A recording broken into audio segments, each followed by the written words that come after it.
What is up, everybody? Skratch coming up with another Raid Shadow Legends video. We are currently on the test server, guys, and we're gonna have a look at the brand new champion, Michinaki from the Shadowkin faction. Just as a disclaimer, how I mentioned, I'm on the test server, but we do have a 10x event during the 2x sacred for this champion. Probably a lot of you guys are wondering, is it worth it for me to go and get this champion? So today, we're gonna have a look to see what this champion can do for our teams, regardless where we're using him. Now, the main idea is we're gonna test a bit the damage on him, and of course, we're gonna test him in the clan boss. I'm not gonna test him in the Hydra clan boss just yet, guys. I'm gonna leave that probably for next week or something. Hopefully, I'm gonna get him on my account when I'm gonna open some shards later today, and I'm gonna be able to play him in-game on Hydra, because he definitely has tons and tons of potential all around as a champion. So, a lot of you guys are like, who is Skratch talking about? Michinaki. So he is a defense-based champion, magic affinity. I love that skull, right? But I love it more when I'm seeing it in the actual avatar. I feel like the armor doesn't go that well with the head. But anyway, pretty good base stats on the champion. We have a 19,000 HP. We have 1.5k defense, almost 101 speed, 57 crit damage, and we have a bit of accuracy too.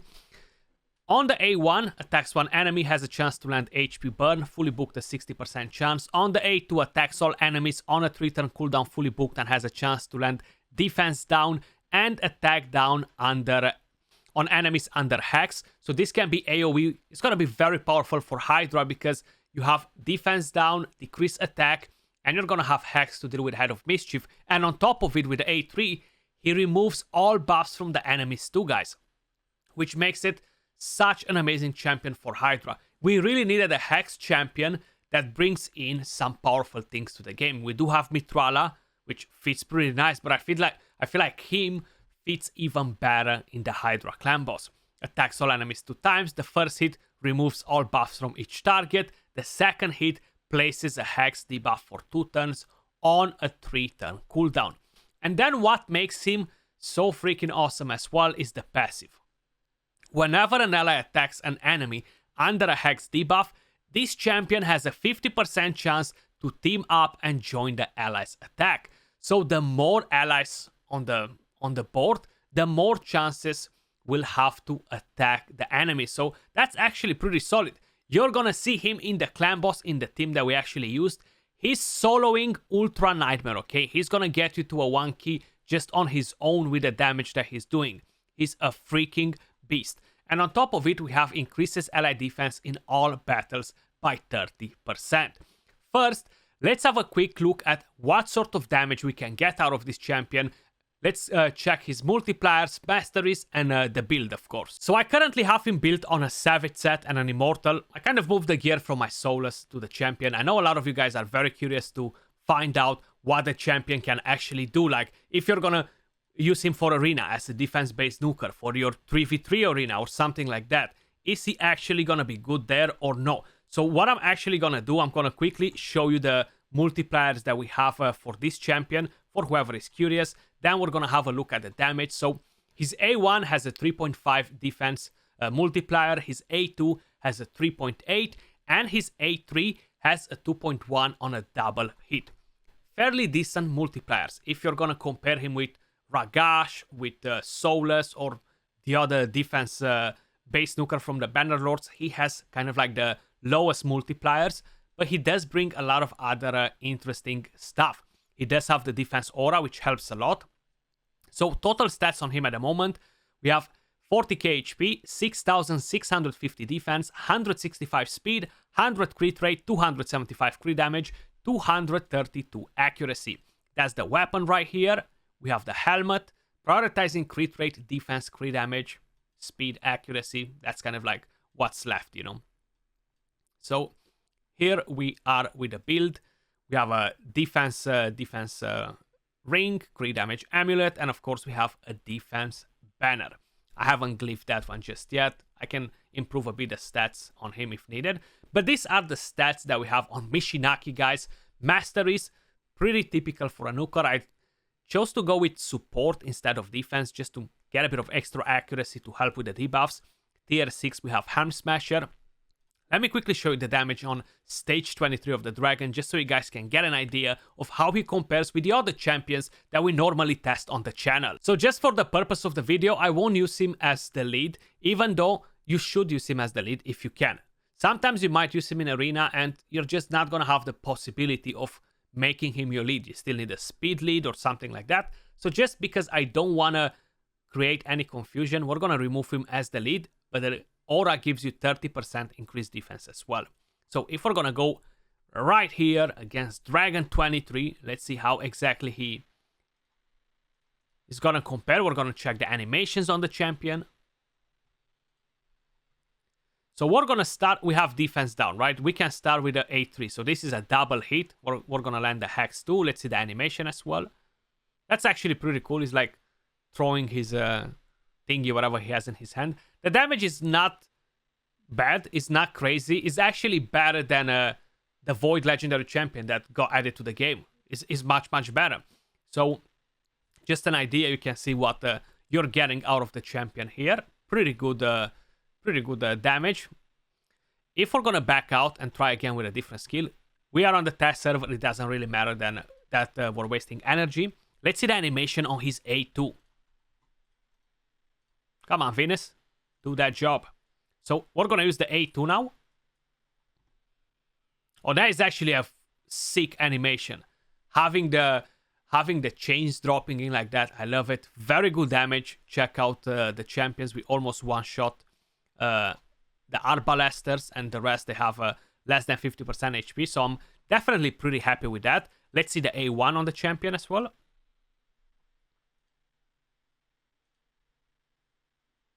So we're going to be able to use the A1. Let's just hit this Lua. Okay, nice. So he's taking the sword and wrecking the opponent. Pretty nice animation, decent damage. So this is Michinaki in terms of damage. Let's take him in for a spin in arena. So that's how I'm normally using my Solus, right? Instead of Michinaki, pretty much in a format like this. Let's give it a go and see, are we able to one-shot these enemies here. So we strip the shield. Defense down.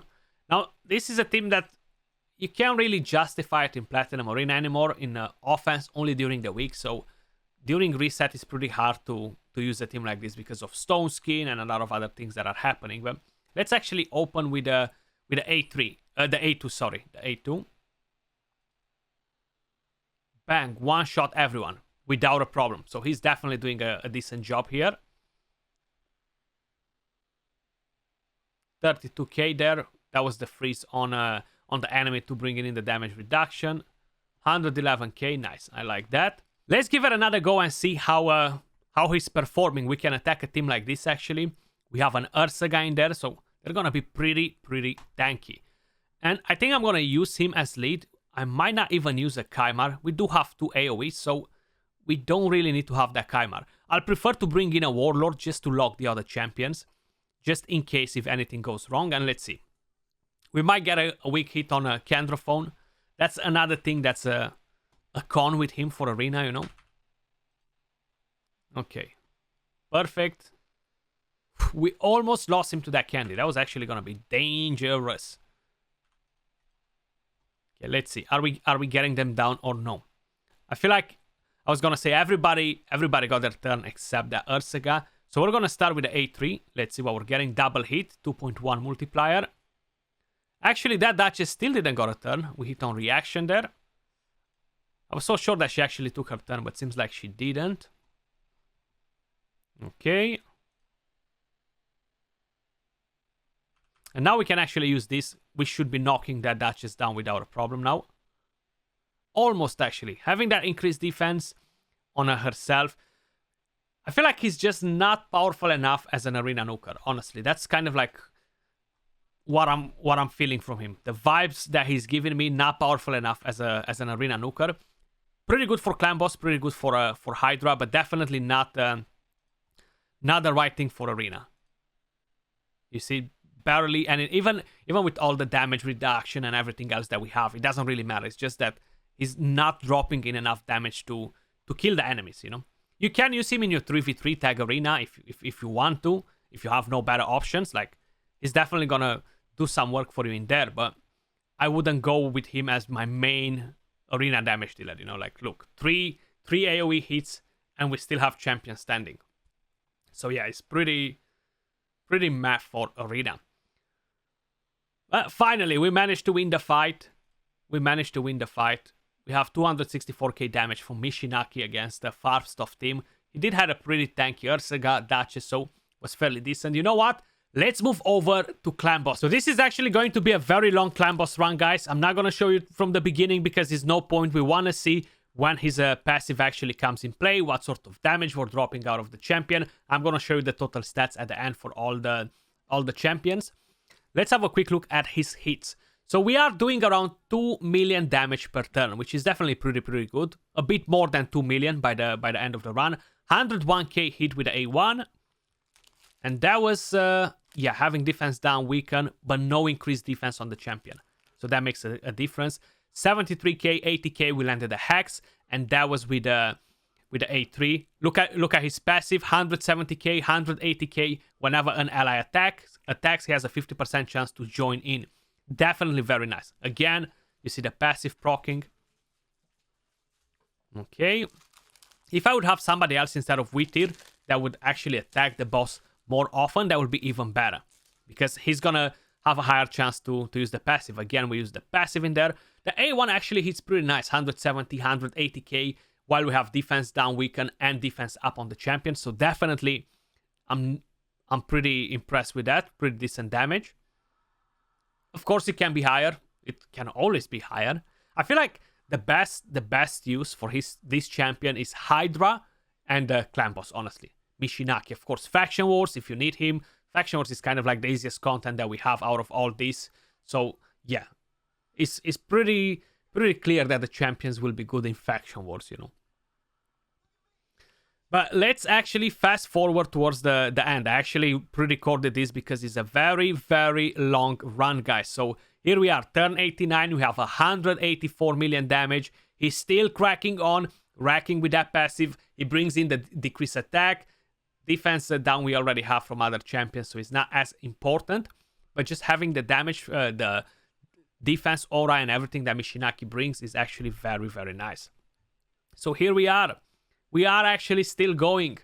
We passed the 1000 turns. We are on turn 96. So this is double of what the unkillable teams can actually do. Of course, you don't need to go that far with your team. You only need 70 million to 1 key. So we're almost getting the top chest 3 times from here. Let's see. We're getting towards the end here. I just don't want to leave it too long, you know. Here we go. So turn 99. 205 million damage. The maximum turn limit is 1,500 turns. I had a few issues with this team not being able to keep the defense up at the right moment on all the champions because of the cooldowns on Wittir, 3 turn. If I would have had an unbooked Wittir and I was going to get lucky with the books, I was going to be able to make it work much better, have the team to survive even longer, because what's happening on the second AoE, my Lydia doesn't have ally protection anymore. Right here, you see. And we lost her. No ally protection. I don't have increased defense on none of the champions except Wittir because of her cooldowns. And I gotta make sure she is cleansing the stun, you know. I could have played around to have the stun go on a different champion and to don't cleanse it and have the defense up at a different moments.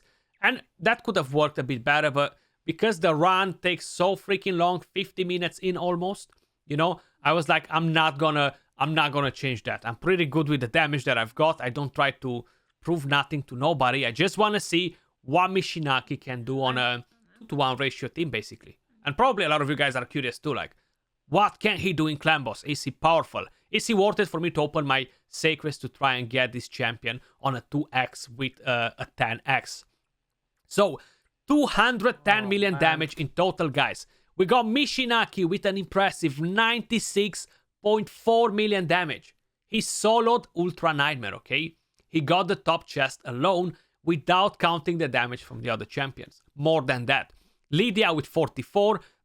and she is on a toxic set. You're gonna see the stats in a second. Plus she has Brimstone, that brings in a lot of damage.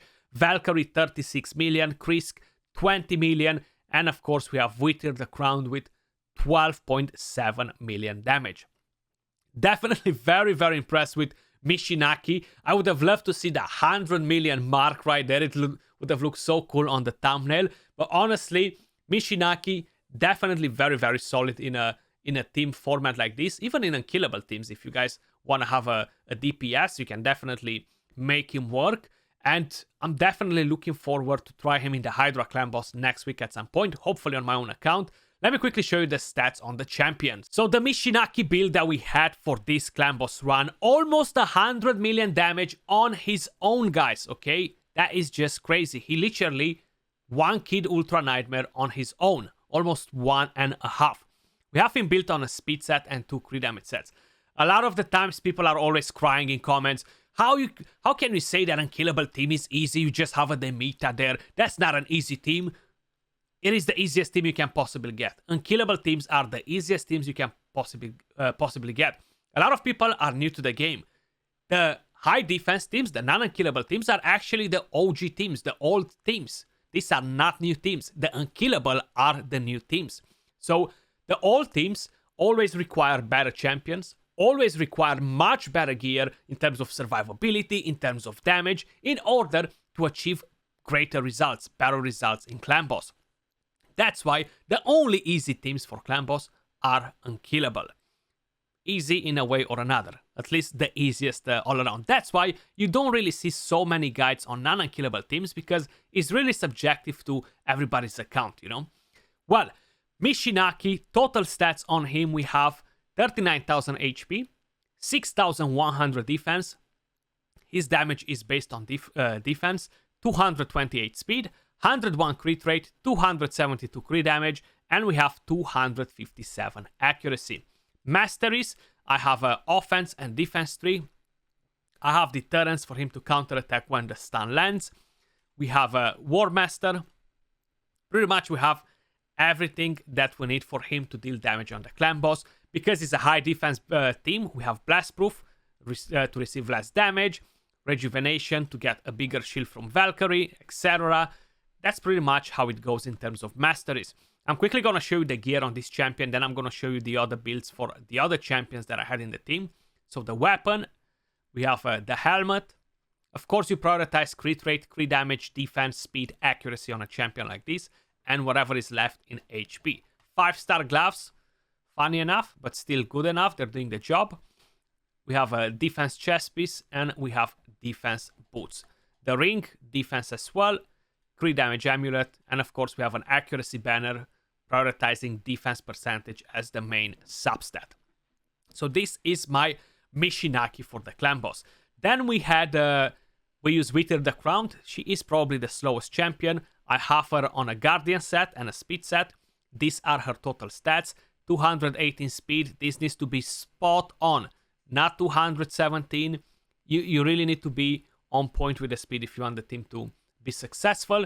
And we have 83k HP, 4.6k defense. Masteries, we have offense and defense, exactly the same masteries as we had on Michinaki. The next champion is Krisk. We have him on Stalwart and Speed. Total stats, 62,000 HP, 5.6k defense, 257 speed, 100 crit rate, 98 crit damage, 271 accuracy. And if you probably are wondering why I don't have more crit damage on the champion, is because the ally protection champion doesn't need to have crit damage if you want him to survive longer. If he has crit damage, he's gonna get hammered. So the lower the crit damage on a champion like this, the better. The next, the master is actually, pretty much identical like on the other two champions. Then we had, what other champions we had in here? We had Valkyrie. So she is on a 2 speed sets and a broken set.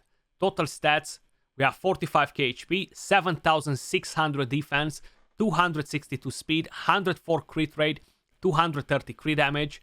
You see what I'm talking about? Crazier stats, crazier champions if you want to do great in clan boss on a team that's not unkillable. Masteries, exactly the same. Now, you could probably justify it to go on support as well. So you get stat fast, you go shield bearer, you're getting a slightly bigger shield on your allies. The problem is lasting gifts can mess up your stun target a bit here and there. A lot of things can throw it off, so I prefer to go with blast proof instead. I feel like it's gonna benefit me a bit more. Plus I have the counter attack, which can give me a bit of extra damage every now and then. And the last champion, Lydia, she is on a toxic set, a crit damage set, total stats 67k HP, 4.3k defense, 2900 attack. Her damage is based on attack, 269 speed, 103 crit rate, 271 crit damage, 256 accuracy. And we have masteries, identical like on the rest. Nobody has support. It's very important for a high defense team to have blast proof, to have rejuvenation, to have delayed death. Everything will overall help with the survivability. And in terms of blessings, I have a brimstone on her. No other champion has blessings. But guys, that was all for this video. Let me know your thoughts on Michinaki. Are you gonna try to open sacreds during these 2x and 10x to try and get this bad boy? I'm definitely looking forward to try this champion in Hydra. He's gonna be awesome in there as well. I feel like he's gonna have a very powerful kit for Hydra. Let me know your thoughts in the comments down below. Much love, appreciate all of you guys watching, and I'll catch you all soon in the next one. Peace.